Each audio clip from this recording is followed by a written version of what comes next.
আসসালামু আলাইকুম প্রিয় দর্শক, কেমন আছেন? আশা করি সবাই ভালো আছেন, আমিও ভালো আছি। কুকিং রেসিপি বাই মনিরাতে আপনাদের স্বাগতম। বাসায় মেহমান আসলে ঝটপট এই রেসিপিটি বানিয়ে নিতে পারেন। অনেক মুখরোচক, খেতে অনেক মজা। চলুন দেখা যাক আজকের রেসিপিটি। এখানে আমি 2টা আলু কুচি এইভাবে করে নিয়েছি, একটু মোটা করে করেছি।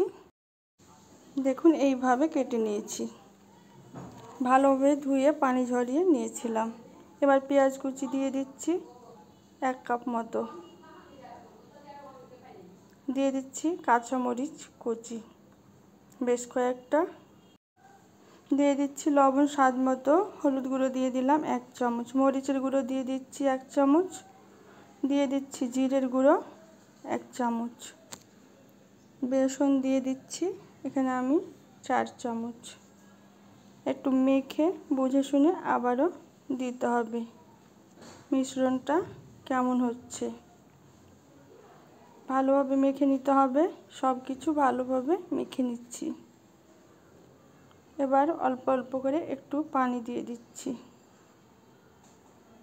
পানি দিয়ে মেখে নিতে হবে। ভালোভাবে মেখে নিলাম, মনে হচ্ছে আরও একটু বেসন লাগবে, আমি আরও 4 চামচ বেসন দিয়ে দিচ্ছি।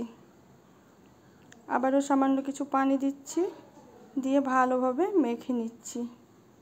এবার মিশ্রণটা আমার রেডি। চুলায় একটা প্যান বসিয়ে দিয়েছি, তেল ভালোভাবে গরম করে নিয়েছি। এবার আমি নাস্তাগুলো ছেড়ে দিচ্ছি। এখন চুলার জাল মিডিয়ামে রেখেছি, এক পাশ হয়ে আসলে আরেক পাশ উল্টে দিতে হবে। একে একে সবগুলো নাস্তা আমি ছেড়ে দিয়েছি। খুব সুন্দর একটা কালার আসা পর্যন্ত অপেক্ষা করছি। এক পাশ হয়ে গিয়েছে, আরেক পাশ উল্টে দিচ্ছি। এইভাবে উল্টে পাল্টে সুন্দরভাবে ভেজে নিচ্ছি। এটা খেতে অনেক মজা, সবাই অনেক পছন্দ করবে। হয়ে গিয়েছে, এবার উঠিয়ে নিচ্ছি। বিকেলবেলা চায়ের সাথে জমে যাবে। দেখুন কত সুন্দর হয়েছে। আমার ছেলে তো কাড়াকাড়ি করছে খাওয়ার জন্য।